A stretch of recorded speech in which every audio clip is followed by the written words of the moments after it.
Bonjour à tous, Franck Muller, ici Lyon. Nous sommes lundi, et oui, lundi 29 mars. Bien.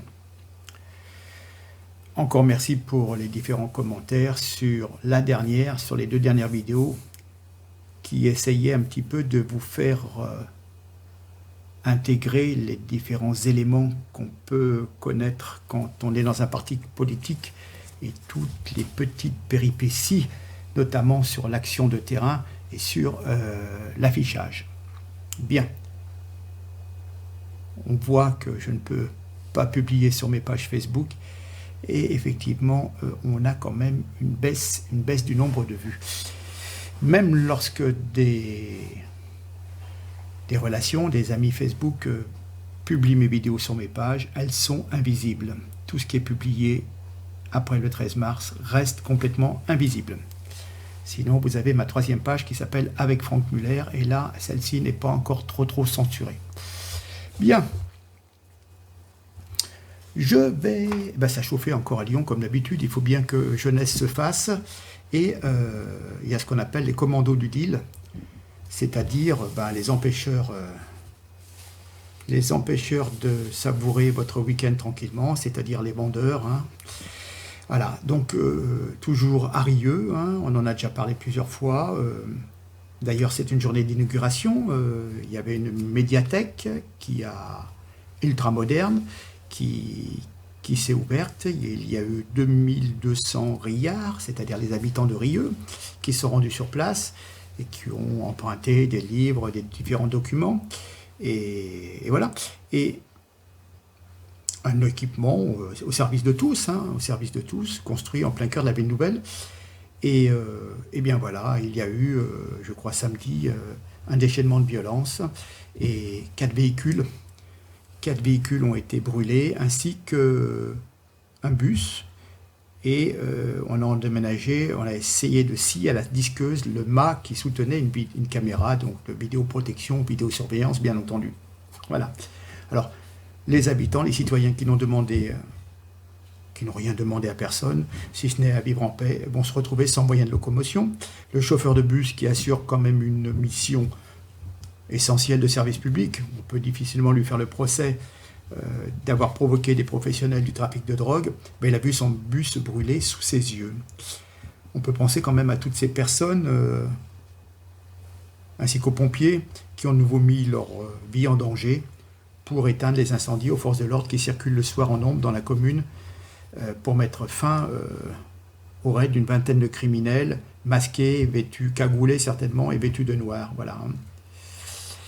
Et oui, il y a une bande mafieuse qui cherche absolument à conserver son territoire et qui ne veut pas de passage de la police, qu'elle soit nationale ou municipale. Voilà. Donc, bien entendu, les habitants sont de plus en plus excédés par cette situation. Il faut que cela cesse, mais il faut des moyens. Bien, on va parler un tout petit peu du Covid. On nous raconte tout et son contraire. Je vous explique. Dans l'émission Le Grand Jury sur RTL, hier, dimanche 28 mars, le commissaire européen en charge des vaccins, Thierry Breton, a expliqué que le passeport sanitaire a été validé par les 27 membres de l'Union européenne. Je vous en ai parlé, sans discussion, sans débat, sans rien. Ils ont voté ça vite fait, bien fait. Et donc, ce passeport sanitaire sera disponible d'ici 2 à 3 mois. Mais il nous a dit, il a rejeté le caractère obligatoire, promettant que l'utilisation de ce passeport sanitaire serait uniquement volontaire.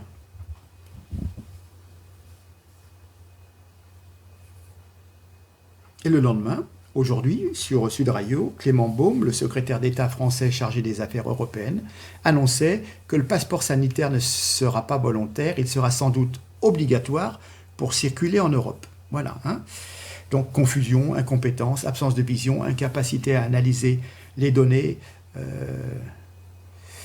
Monsieur le secrétaire d'État, Clément Beaune, a décidé que cela serait donc obligatoire pour circuler. Voilà.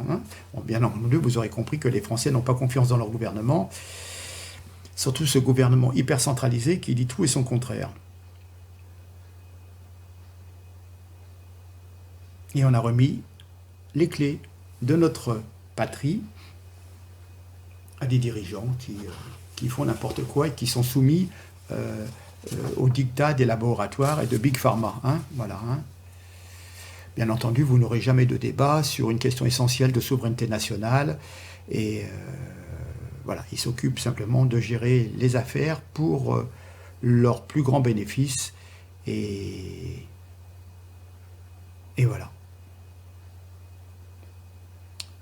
Compliqué.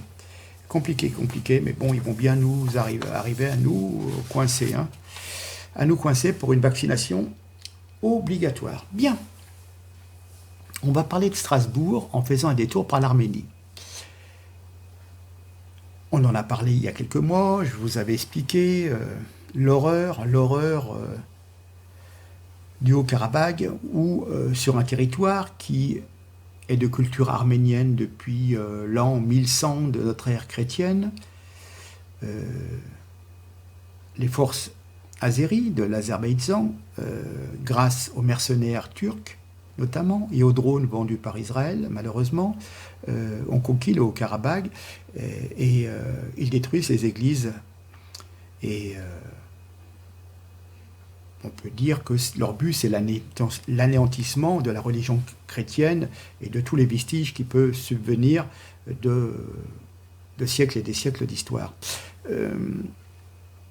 Donc John Fisher, un journaliste à la BBC, nous raconte que les Arméniens de souche peuvent rester au Karabakh, mais soi-disant, mais l'Arménie accuse le pays voisin d'endommager, de détruire le patrimoine culturel arménien, y compris les églises et les monuments. Et effectivement, on nous montre une église arménienne de la Sainte Mère de Dieu, complètement détruite après l'occupation par l'Azerbaïdjan. Bien. Parallèlement, et c'est le paradoxe, c'est la folie, le conseil municipal de Strasbourg, à majorité écologiste, a voté une subvention de 2,563 millions d'euros pour la construction de la grande mosquée de style ottoman, qui s'appellera Eyüp Sultan, dans le quartier de la Méno, pas loin du stade. Ce projet, commencé en 2017 par une organisation islamique turque qui s'appelle Milli Gorus, avait été arrêté en août 2019 faute de financement. Et ce gigantesque édifice sera la plus grande mosquée d'Europe occidentale sous contrôle d'une association qui relève du parti de M.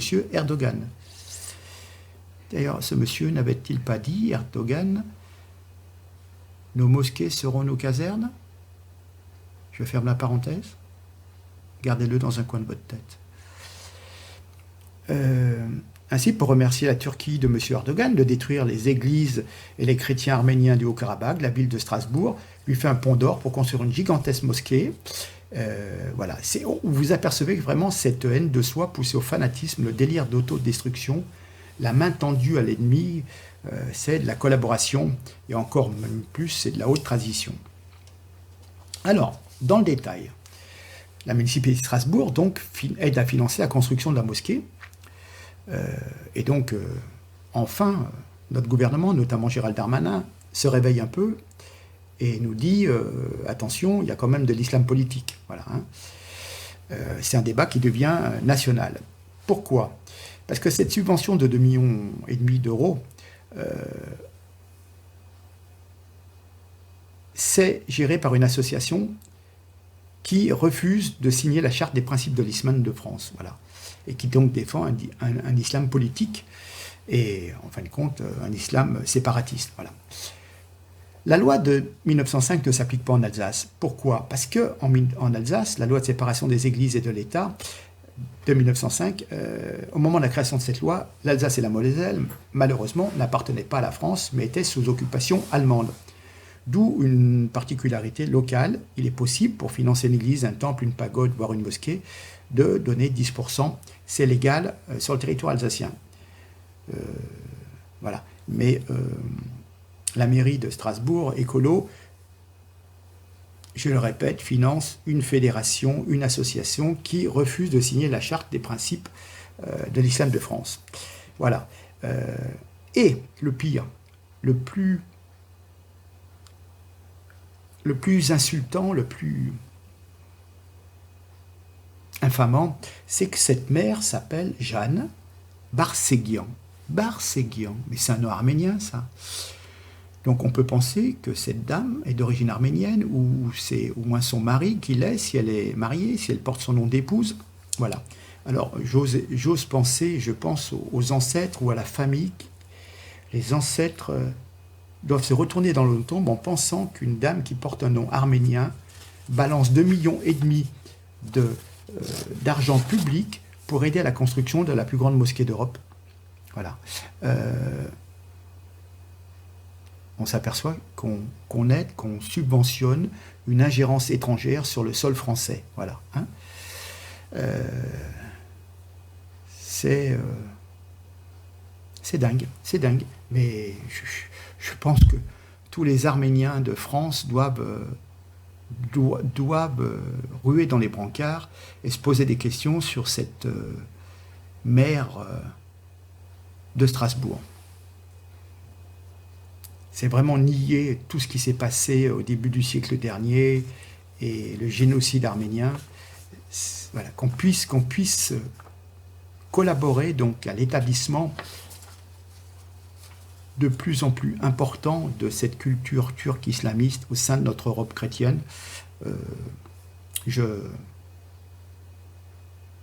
C'est affolant. Bref, ça vous montre l'esprit de collaboration de ces écologistes. Bien. On va faire un détour par les États-Unis pour un exemple de désinformation. Oui. Vous savez, vous avez entendu en début de semaine dernière, États-Unis, 10 morts, dont un policier après une fusillade dans un supermarché du Colorado. Les États-Unis, titrait l'agence française de presse, reprise par tous les journaux et radios. Les États-Unis sont une nouvelle fois endeuillés par une fusillade, 10 personnes, dont un policier, trouvé la mort dans la ville de Boulder, dans le Colorado. Voilà, le blessé, le tireur, a été amené à l'hôpital par les forces de l'ordre. Des images diffusées en direct lors de la vaste opération de police autour du supermarché King Soper ont montré une personne, un homme blanc, seulement vêtu d'un short de sport, en train d'être escorté par des policiers hors du magasin. L'homme avait les mains menottées dans le dos et semblait blessé à la jambe avec des traces de sang. Un homme blanc.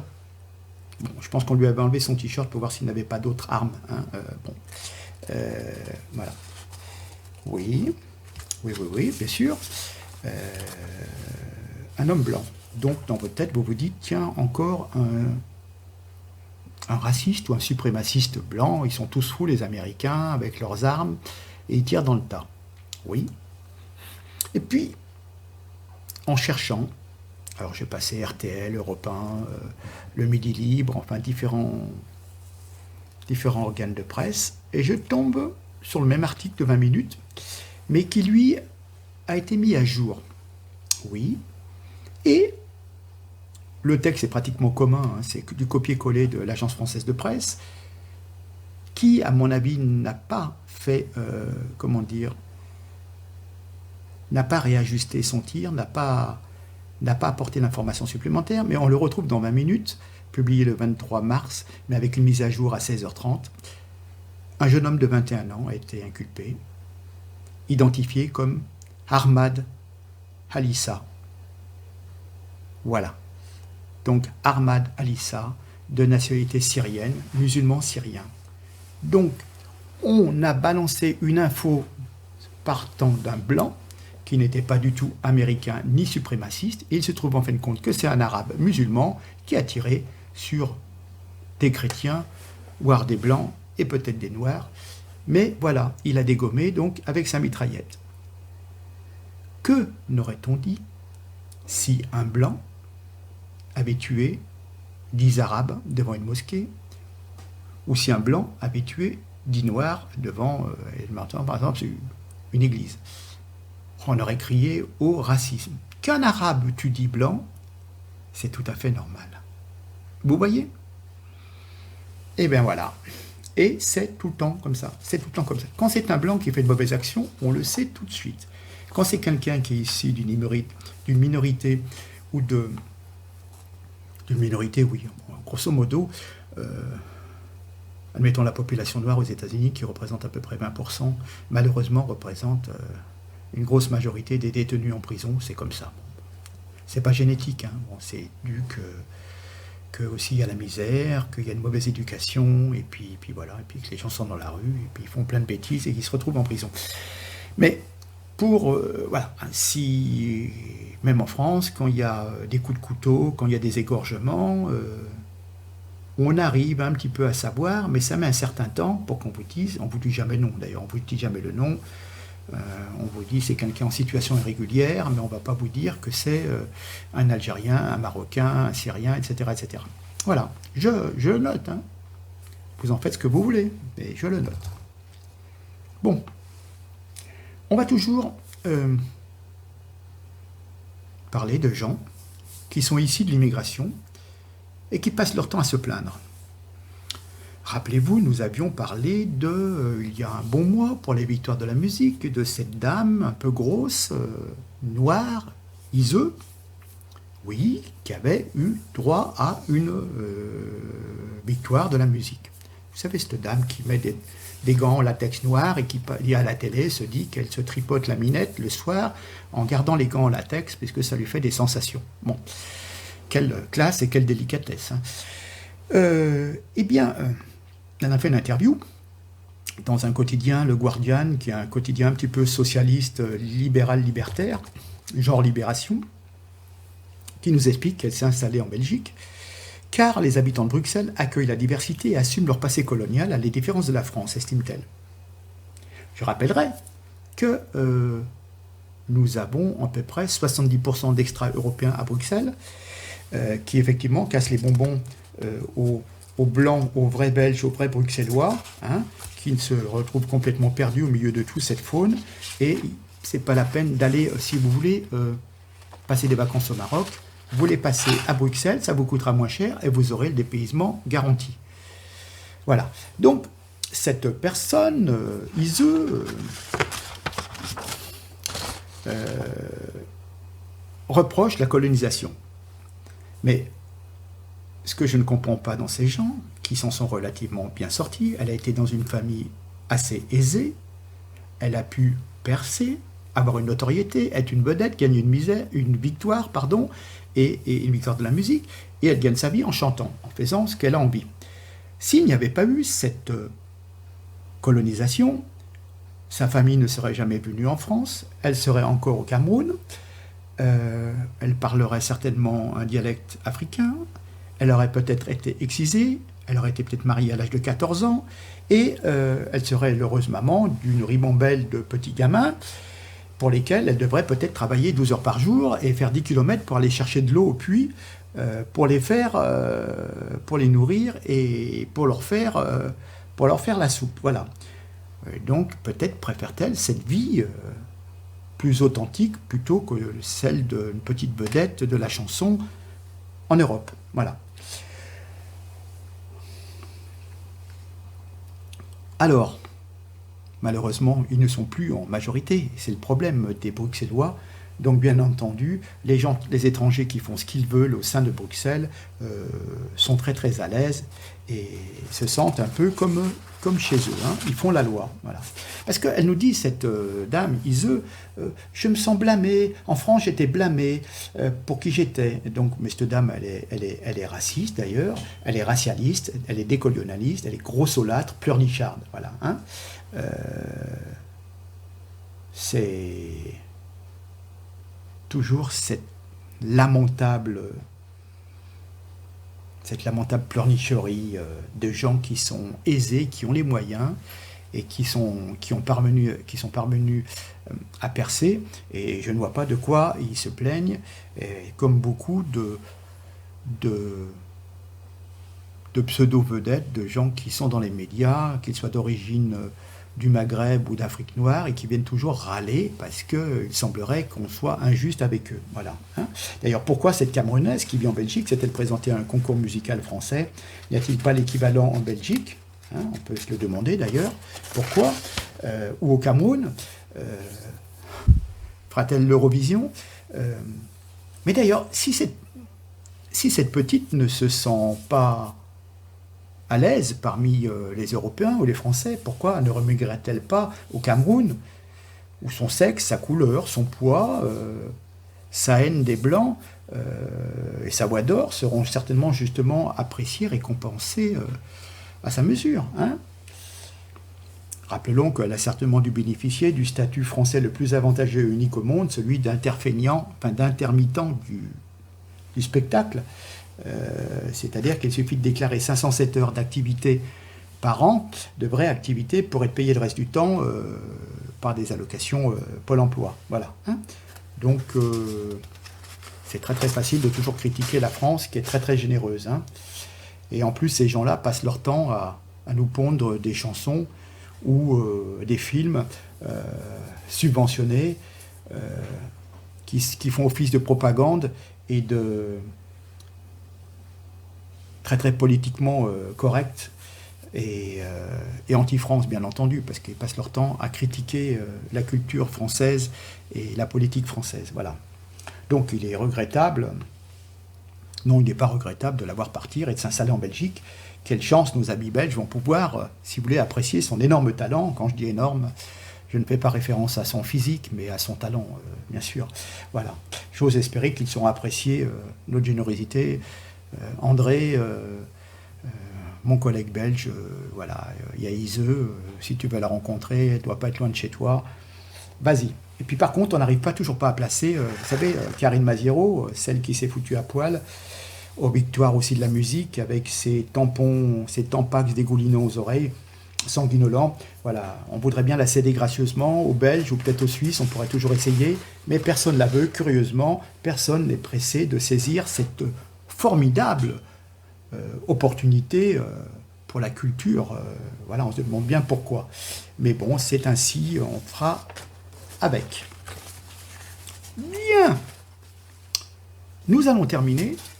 Je voudrais revenir sur la semaine dernière. On a évoqué, bien entendu, le 19 mars 62, les accords d'Évian. Et je voudrais vous informer d'une chose qui a été faite à la mairie de Perpignan par Louis Alliot, et vous lire le courrier qu'il a adressé à Benjamin Stora, auteur du rapport sur les questions mémorielles portant sur la colonisation et la guerre d'Algérie, qui a été remis à Emmanuel Macron, bien entendu. Un courrier assez partial. Donc je vous lis le courrier de Louis Alliot pour remettre un peu en mémoire certaines choses, puisqu'on ne peut pas compter sur nos médias, sur nos intellectuels pour en parler. Donc Louis Alliot s'exprime et écrit donc à Benjamin Stora. En matière de mémoire, je prends la feuille, hein. En matière de mémoire, il est nécessaire et même vital de rappeler sans cesse la réalité des faits, y compris par les images les plus terribles, afin que ceux-ci survivent à l'épreuve du temps. Cela s'applique notamment à tous les conflits et tragédies qui ont marqué la France, dont la guerre d'Algérie. La vérité est à ce prix, monsieur Stora.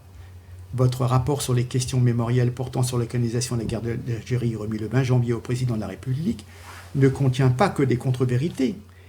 Il occulte en revanche sciemment, comme Emmanuel Macron vient à nouveau de le faire sur vos conseils, des faits innommables qu'il convient de rappeler. En ce 19 mars, date du cessez-le-feu de 62, après lequel entre 50 et 100 000, voire 150 000 selon certains documents, voire 3 000 et 5 000 pieds noirs aussi, 150 000 harkis et 5 000 pieds noirs furent assassinés. J'ai décidé de leur rendre hommage à ces victimes oubliées, hier abandonnées par la France, aujourd'hui abandonnées par l'histoire. Ce geste de justice et de réparation prendra la forme de l'ouverture en ce 19 mars d'un lieu de mémoire et de renouvellement accessible sur réservation, salle des Libertés à Perpignan, où sera exposée une quarantaine de photos et de documents rappelant dans toute leur cruauté ce que vous-même et nombre d'historiens vous échinez à dissimuler. Les tortures et massacres généralisés dont furent victimes en Algérie des dizaines de milliers de nos compatriotes, en particulier musulmans, femmes et enfants, compris, bien entendu, de la part du FLN. Aujourd'hui encore au pouvoir dans ce pays où il maintient sous sa coupe son peuple et sa jeunesse. Ces documents et photos, tout issus de publications officielles des gouvernements français de l'époque, je ne ferai pas l'injure de penser que vous les ignorez. En tant que maire de Perpignan, si imprégné des rapatriés et des harkis et de leurs descendants, moi aussi en tant que fils et petit-fils de Pieds Noirs, moi-même, je ne peux en revanche souffrir que vous les passiez sous silence, conjuguant ainsi celui-ci avec repentance. Ce n'est pas la vérité, ennemi de tous les totalitarismes, qui est dérangeante, M. Stora, c'est son omission. Or, vous avez fait preuve dans votre rapport d'un rappel des faits, de jugements et de préconisations qui omettent une large part de ces vérités. Je vous invite donc, si vous le souhaitez, à venir ce 19 mars à Perpignan, comme j'invite les Perpignanais, dans le strict respect des règles sanitaires, à vous recueillir, réfléchir et peut-être discuter autour de ces photos et documents qui, certes cruels, sont avant tout porteurs de vérité, fussent-elles bien dérangeantes. Voilà. Toujours cette omission de la vérité et toujours cette repentance. Et il y a un anachronisme. On juge avec nos idées actuelles du XXIe siècle sur l'égalité des races, des sexes, sur le colonialisme, etc. Et on rapporte ça à 100 ans avant, 200 ans avant, 300 ans avant. Idem pour Napoléon. Vous voyez, on va se baser sur certaines choses, mais ça n'a rien à voir. C'était l'époque. Quand les différents rois faisaient des guerres, c'était normal.